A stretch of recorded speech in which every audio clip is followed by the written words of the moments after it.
Shout out to G-Man Boxing.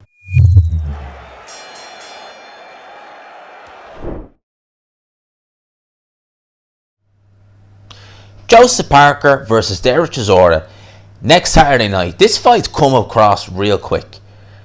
Like, it genuinely seems like, well, it was only a few weeks ago, but it doesn't seem that long ago. Joe Parker was getting ready to fight Junior Fa. We were talking about that fight. Now we're a week away from Joseph Parker versus Dereck Chisora. It's really come about extremely quick. Right, extremely quick. Never mind the card.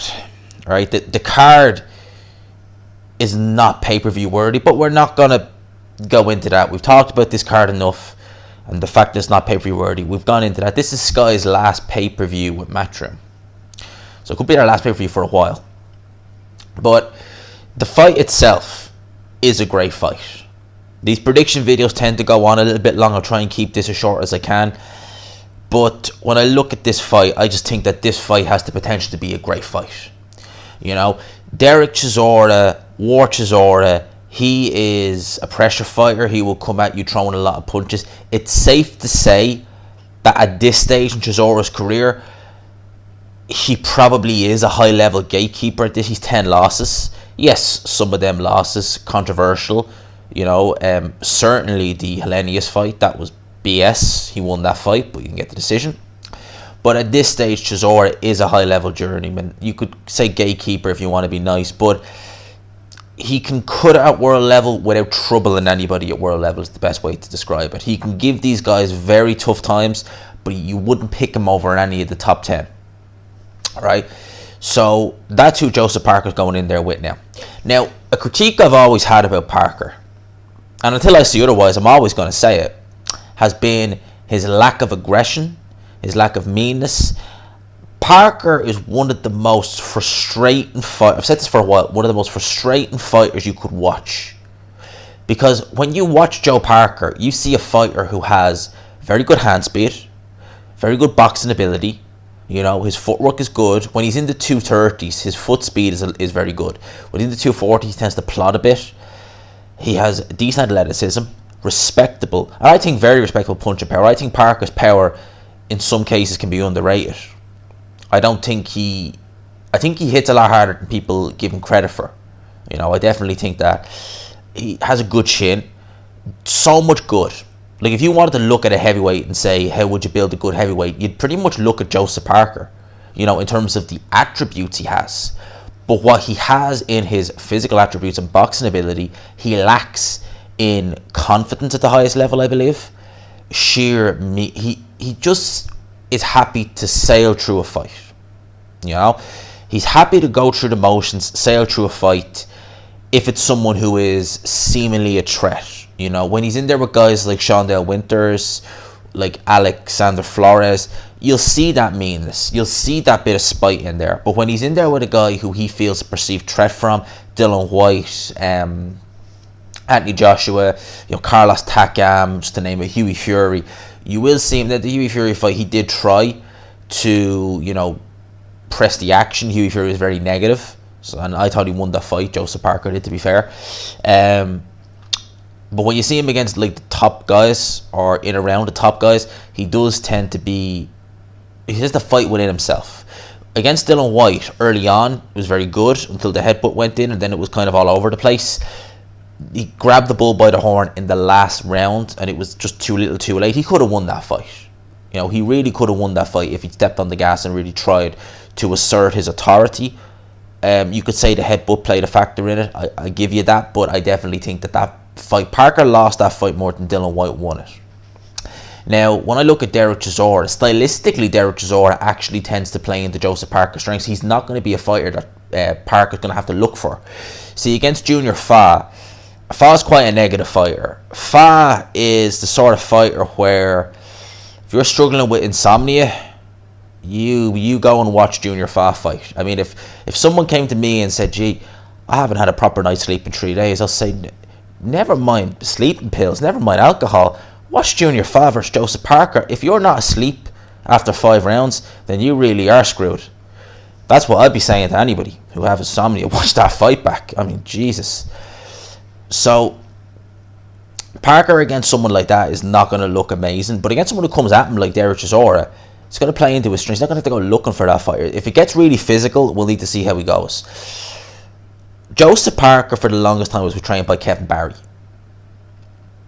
I felt that he reached his ceiling with Kevin Barry a long time ago, and I felt that he needed to change trainer. It never happened.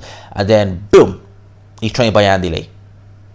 Now, a lot of people, that would have been a surprise, Andy Lee, because apart from Jay Quigley, Paddy Donovan, and Jay Quigley is kind of a contender in the middleweight division, Paddy Donovan is a prospect as a welterweight. He's not worked with anybody. He was in Tyson Fury's team for the Deontay Wilder rematch, but it was Javon Sugar Hill who was the main guy. So a lot of people looked at Andy Lee, and to be fair, I looked at it as well, and I was like, it caught me by surprise. It was like, whoa, that was random. You know, it was like I had ideas of trainers in my head who Parker might go with, but like Andy Lee, I was like, Jesus, that's random. Now, Andy Lee, for me, he's I can't say he's good. I like what I see from him as a trainer. He seems to know what he's talking about. He's good. Paddy Donovan is a young prospect. He's able to calm him down in between rounds. The instructions he gives to Paddy Donovan is very good. Andy Lee is a good boxing brain. He obviously learned his trade in the Kronk.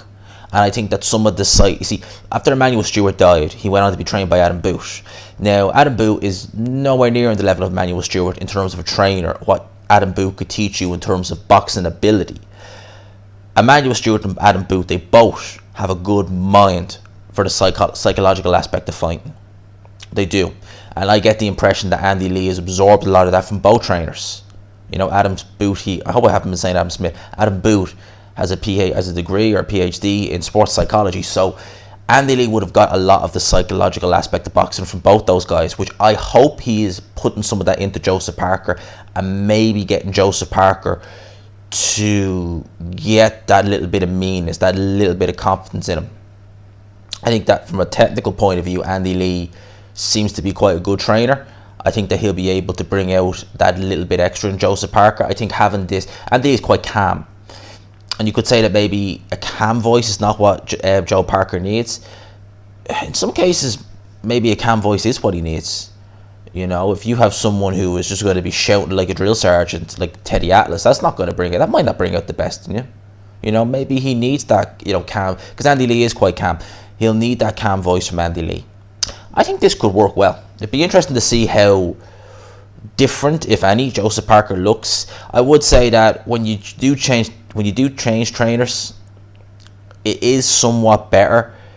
It's not always the case. Look at Tyson Fury, but it is somewhat better to take a little fight. You know, just a fight against a no-hoper, just to get used to that trainer. Obviously, Tyson Fury didn't do that when he went from Ben Davison to Sugar Hill, went straight into Wilder.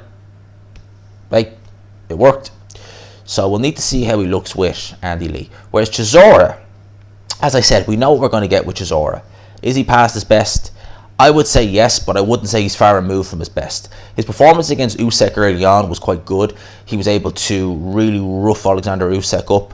Once Usyk got, used to that, was able to, adapt to it, Usyk won the fight clearly. It was probably one of Chisora's most comprehensive losses, as far as I'm concerned.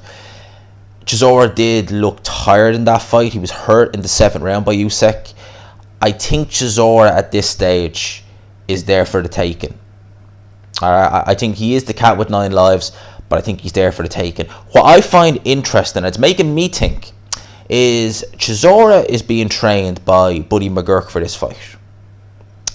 Now, Dereck Chisora is a pressure fighter, throws a lot of punches, looks to really put it on you. Buddy McGurk is the polar opposite of that. Buddy McGurk is defense and boxing. That is Buddy McGurk.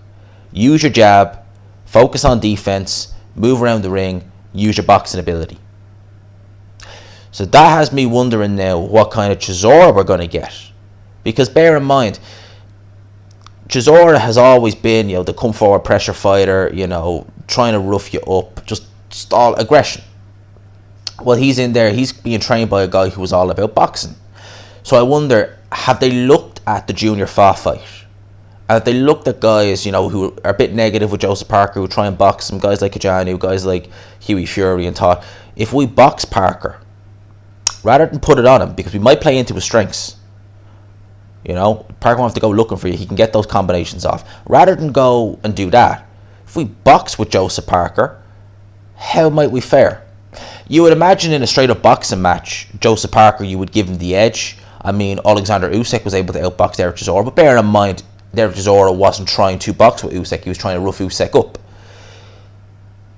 It has me wondering what type of Chisora we're going to get, because you want War Chisora, well, you ain't going to get that with Buddy McGurk. You know, it's just not going to happen. Like Arturo Gatti, you could say he was War Gatti. You know, he was the blood, sweat and guts warrior. When he went to Buddy McGurk, he was up on his toes boxing around the ring. So it's an interesting one. I'm intrigued to see what Chisora would get. Personally, I feel that Parker beats both versions. I think that Chisora is maybe a bit too long in the tooth to try and start becoming a boxer. And I think Joseph Parker is a better boxer than Dereck Chisora in every aspect. And I think that if it's a boxing match, Parker might not look amazing. It might be a bit dull. But I think Parker beats him in that aspect. If Dereck Chisora abandons that and goes War Chisora, I think Parker beats him in that aspect too. I'm very interested to see how he looks under Andy Lee. It's intriguing. My prediction for this fight, I always try and do these prediction videos and try and keep them short, but I end up talking. I do that. I do that in every internet, outside YouTube anyway as well. I always chat. You know, might not be the most outgoing, but I can chat. My prediction for this fight is for Joseph Parker to win this fight via points. I can't see him stopping Dereck Chisora. Whilst I do believe he has the power to stop Chisora, Chisora has always shown a good chin. He's always shown powers of recovery when he's been hurt. He's only ever been ironed out by David Haye and Dillian Whyte. He's been buzzed, it has to be said, in fights against Edmund Gerber. I think he buzzed him. Dillian Whyte buzzed him early on in their first fight and in the second fight. But for the most part, Chisora's always, and Usyk buzzed him, he's always shown a sturdy chin. I think he'll go the distance. I think Joseph Parker's going to win this fight on points. What Chisora we get remains to be seen. I'm intrigued to see what I'm actually really intrigued, because when they named Buddy McGurk as the trainer for Chisora, I was like, what the Buddy McGurk? And not to say he's a bad trainer, he's not, but just from a styles point of view, it was just like, what the heck? I mean, Jesus, that's just like, I'm trying to think of an analogy here, people. You know, I'm trying to think here, but I can't come up with one, to be honest with you. But it's just, they're the polar opposite of one another. Do you know what sort of way? They really are. I'm going with Joseph Parker to win this fight on points. I think it's going to be a good fight. Irrespective of what you think of the card. The card's shit. It's a write-off. But the actual main event is good. I'm going with Parker to win this fight on points. That's my prediction. That's my pick. Let me know in the comment section what you think. Alright, I hope I haven't been going off and rambling a bit in here in this video. But that's my thoughts. That's my prediction. Joe Parker will win this fight on points. UD. Probably about 7 or probably about 9 rounds to 3. In around that region. That's my pick. Let me know yours. Hope you enjoyed the video. Smash the like button if you did. Hashtag GMansRocks. All that good stuff. Lads and lassies, I'll talk to you. Peace.